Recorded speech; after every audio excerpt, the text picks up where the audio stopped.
as you know, this is a public debate, and what will happen is I'll open with Hillel Ticktin here, opening on the proposition, I'll find it in a minute, did Trotsky point the way to socialism? And he'll be in the affirmative there. And then Adam Buick of the Socialist Party, he'll refute that and give his viewpoint. Then that'll be for a quarter an hour each. And then they'll have 10 minutes each. And then after that, the meeting will be thrown open for approximately an hour for questions, points of view, any item that you want to raise appertaining to this question. And then each have 5 minutes to wind up. Now, I've been told by the library they're very, very keen in us vacating this very promptly at 5 o'clock. So I'm going to try and finish it at 5 o'clock. And I'm going to try and ensure that both speakers stick to that format to give the audience as much time as possible to put their point of view or to ask their question. So without me waffling on anymore, I'll call, first of all, on this one, did Trotsky point the way to socialism? Hillel Ticktin, the editor of Critique, will open on the affirmative of that debate.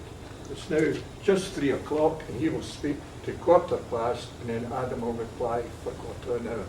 Okay, Hillel? Thank you. Thank you. Thank you for inviting me to this debate. Well, I think we'll only get the actual debate going after we've both spoken.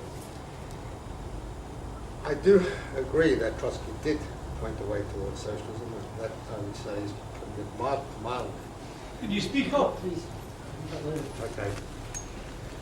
I do agree that Trotsky did point the way to socialism, and I think that's putting it mildly. And obviously, there's a series of points, a series of overall aspects which one has to deal with in that regard. Firstly, in regard to his life, he was a dedicated socialist, remained such until he was murdered by Stalin. Not many people have spent their whole lives in that way. Many people, as we know, begin as revolutionaries and end up as something quite else. Trotsky was dedicated, remained right through his life, even though it actually cost him his life and the life of his family. He was, as an intellectual, as a socialist intellectual, tolerant of differences, unlike certain socialists, unlike certain Bolsheviks. If you read what he wrote at various periods of his life, he remained true to that as well. Even in exile, when his fellow exile Otto Hüller made a critical comment of Freud, he supported Freud. As saying, if you remember what he wrote, or read what he wrote, what he said at the time was simply that one cannot criticize science in that way. He was tolerant at all times of different points of view, effectively. His depth of understanding of Marxism to a considerable degree was unsurpassed, although he never went for more than a few months to a higher educational institution. His understanding of dialectics was deep and shows in the way he wrote, quite apart from his actual exposition of dialectics. His understanding of political economy, again, he made very considerable contribution, which I still maintain. And his more general understanding of social relations within society, making one of the great Marxists. That's looking at it overall. Now, if one looks at his life, again, his action, he's really the hero's hero in organizing the victory of the Red Army. He didn't try and maintain or keep himself whole in the period. He fought and maintained the structure of the Red Army. To a considerable extent, the victory of the Bolsheviks was owed to him. There was, of course, the tragic hero killed by the other side, effectively, by Stalinism. I don't regard Stalin or actually Stalinism as part of the left. I think it is its own formation. It is not part of the left. It should never have been regarded as part of the left. It isn't part of the left. He was, of course, one of the leaders in 1917, or one of the major leaders, if not the major leader, one of the two. He was the leader, the deputy head of the Soviet in 1905, and in fact the real leader of 1905. But until somebody looks at his life in these terms, it's very. You could say he made many mistakes. All great leaders make mistakes. Of course, to learn from their mistakes. Of course, he made mistakes. Of course, one could discuss what his mistakes were. Nonetheless, he did fulfill this particular role, this very important role in the development of socialism. Well, then I think one has to look at a number of aspects, which I presume will be really much of the debate. Firstly, the question of the party. As we know, in 1904, he actually opposed Lenin very, very strongly, and I'm sure everybody knows that in great detail.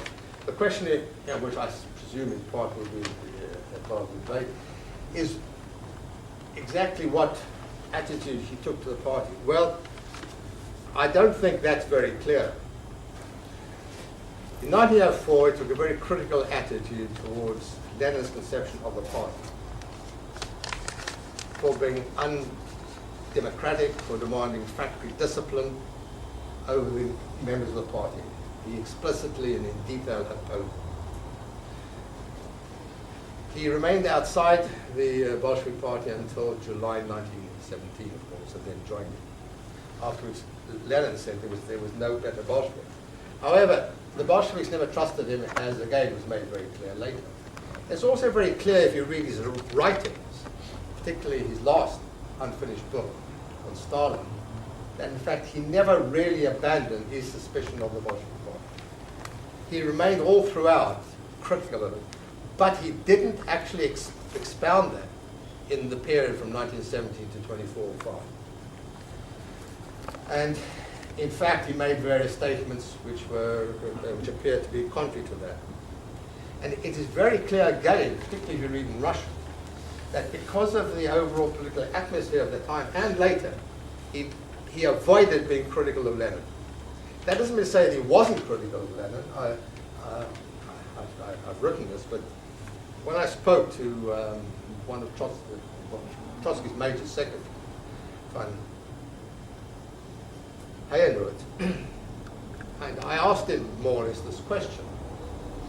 He gave me the example of a conversation that he had with Fritz Sternberg when he was present, in which Fritz Sternberg was critical of Lenin. And Trotsky said, well, you can say that, but I cannot. It's actually not very difficult to see, and I'm not a historian, but from at least one person who's worked on his stuff, said it's not difficult to see that Trotsky deliberately plays down his differences. But it's not surprising if you're going to conduct a revolution in 1724 that you will not then launch a major debate with your fellow leaders, as it were, as to exactly how things should be.